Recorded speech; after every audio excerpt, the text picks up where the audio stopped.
Morning students, in the previous video we were reading chapter The Hockey Wizard till page number 35. We have read the chapter. Now you have to open page number 36 because we are going to continue forward the story. So here it is written, Dhyan Chand breathed his last on December 3, 1979 in Delhi. तो इसका मतलब क्या हुआ कि जो ध्यानचंद हैं उनने आखिरी बार अपनी सांस ली थी कब? December 3, 1979 को. कहाँ पर, किस जगह पे? दिल्ली में.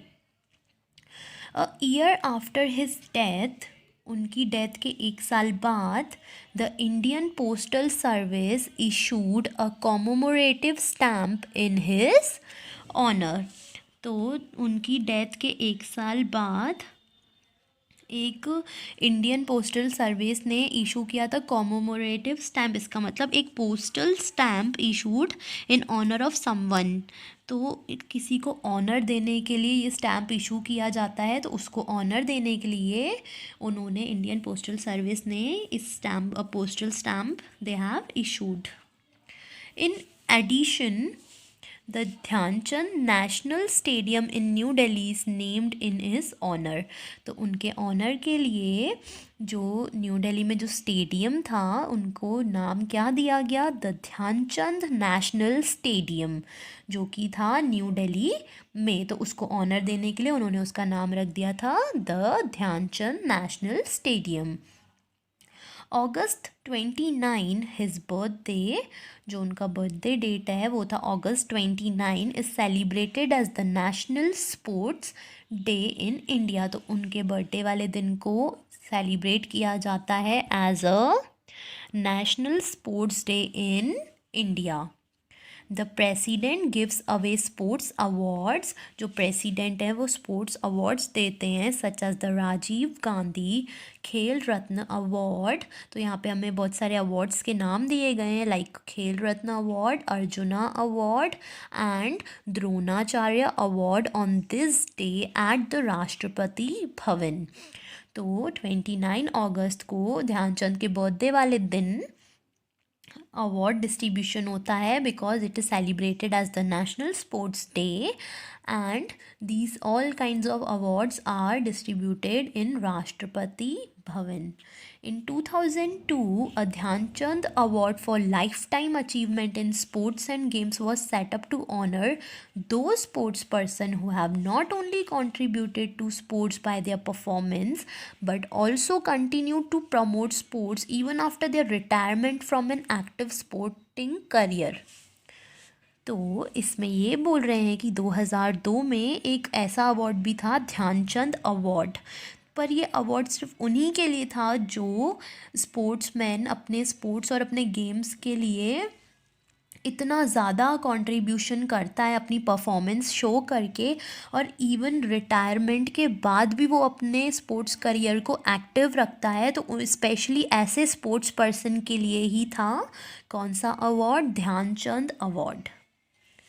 The opening sentence of Goal, Dhyan Chand's autobiography reads. तो यहाँ पे हमें कुछ बताते हैं ध्यानचंद के बारे में.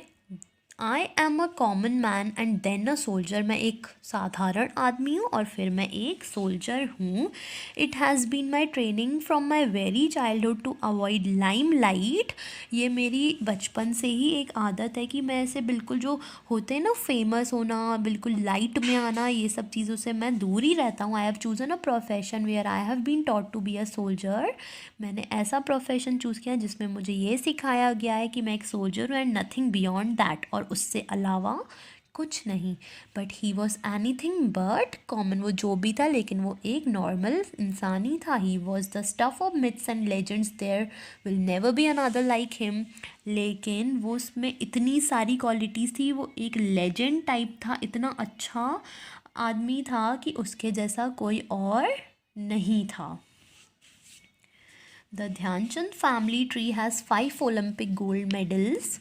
तो जो ध्यानचंद का फैमिली ट्री है उसमें 5 ओलंपिक गोल्ड मेडल्स हैं, 1 ओलंपिक ब्रॉन्ज, एक है ब्रॉन्ज, 1 वर्ल्ड कप गोल्ड, एक है world cup gold, 1 world cup silver and 1 world cup bronze medal. तो कितने मेडल्स हो गए? 5 medals, Olympic bronze, world cup gold, world cup silver, world cup bronze medal. His brother रूप सिंह, जो ध्यान सिंह का जो भाई है रूप सिंह, सन अशोक कुमार और उनके बेटे अशोक कुमार, नेफ्यू चंद्रशेखर और उनका nephew Chandrashekhar, and granddaughter और उनकी granddaughter Neha Singh, two had the privilege of representing the national hockey team and the Olympics and various World Cup games। तो ये जो उनके फैमिली मेम्बर्स थे, Roop Singh, Ashok Kumar, Chandrashekhar and granddaughter Neha Singh, दे उनको भी ऐसे प्रिविलेजेस हैं कि वो भी रिप्रेजेंट करते हैं आज भी द नेशनल हॉकी टीम को, कहाँ पर? ओलंपिक्स में और ऐसे कई वेरियस वर्ल्ड कप के गेम्स में। So today we have completed reading of the story. Now in the next video we will continue forward, in which we will write some hard words. Till then you have to practice to read this story. You have to practice reading.